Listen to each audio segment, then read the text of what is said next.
సదాశివసమారంభాం వ్యాసశంకరమధ్యమాం అస్మదాచార్యపర్యంతాం వందే గురుపరంపరాం. జ్యోతిషశాస్త్రాన్ని భావితరాల వారికి ప్రసాదించిన ఋషుల యొక్క పాదపద్మాలకి నమస్కారం చేసుకుంటూ, అలాగే నాకు ఈ జ్యోతిష విద్యను నేర్పిన గురువర్యులు జ్యోతిష బ్రహ్మ కీర్తిశేషులు శ్రీ ఈరంకి సూర్యనారాయణమూర్తి గారు, సూర్యశ్రీ దైవజ్ఞ గారి యొక్క పాదపద్మాలకి నమస్కారం చేసుకుంటూ, ఓం శ్రీ మహాగణాధిపతి నమః, శ్రీ గురుభ్యో నమః, హరి ఓం. వీక్షకులందరికీ నమస్కారం. కుంభరాశి వారికి ఈ వారం మిశ్రమమైనటువంటి గ్రహస్థితి గోచరిస్తూ ఉన్నది. ప్రత్యేకించి జన్మ రవి, జన్మ శనేశ్వరుని యొక్క దోషాలు ప్రధానంగా బాధిస్తూ ఉండగా, రెండవ స్థానమందు శుక్ర, బుధ, రాహు, చంద్రులు. ఇక్కడ ప్రధానంగా 4 గ్రహాల తాలూకు అనుకూలత చాలా కాలం తర్వాత వచ్చింది. 4 గ్రహాలు గోచారంలో అనుకూలించడం అంటే ఒకంత ప్రశాంతమైనటువంటి పరిస్థితులు ఉంటాయి. ప్రత్యేకించి మాట వల్ల వచ్చినటువంటి విరోధాలు తగ్గుతాయి. అటు బంధువులతో కానీ, స్నేహితులతో కానీ, తోబుట్టువులతో కానీ ఏదైతే మాట పట్టింపులు వచ్చాయో తగ్గుముఖం పట్టడం, ఆర్థికపరమైనటువంటి సమస్యల నుండి బయటపడడం, రుణబాధల నుండి బయటపడుతూ ఉండడం, ఇలా కొంతమంది శత్రువుల బారి నుండి బయటపడుతూ ఉండేటువంటి పరిస్థితులు ఈ రాశి వారులలో ఉన్నాయి.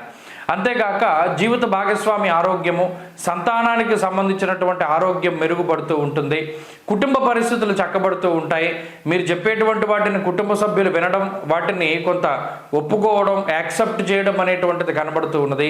అలాగే మీకు, మీ కుటుంబ సభ్యులకి, బంధువర్గం మధ్యలో కొంత ఒప్పందాలు జరగడానికి అవకాశాలు ఉంటాయి.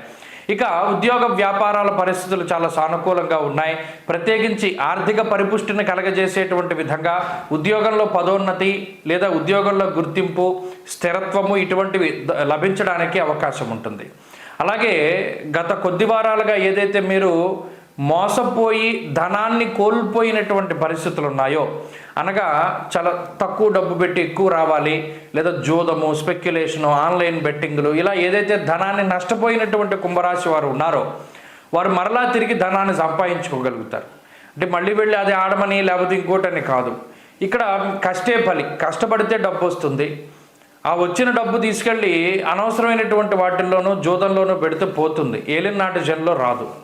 అయితే ఈ వారంలో మీరు కష్టపడేటువంటి దానికన్నా ఎక్కువగా ధనాన్ని ఆర్జించే పరిస్థితులు ఉన్నాయి.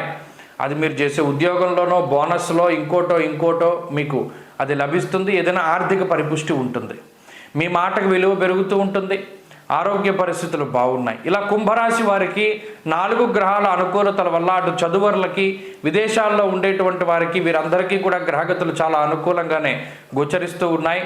ప్రత్యేకించి ఈ వారంలో మరింత అనుకూలమైనటువంటి ఫలితాలు సాధించడానికై పరమేశ్వరుని యొక్క ఆరాధన ప్రతినిత్యము కూడా చక్కగా ఓం నమ శివాయ అనేటువంటి పంచాక్షరిని 1008 సార్లు జపం చేస్తూ ఉండడం, అలాగే పంచాక్షరి స్తోత్రాన్ని పారాయణ చేస్తూ ఉండడం చెప్పదగినటువంటి సూచన.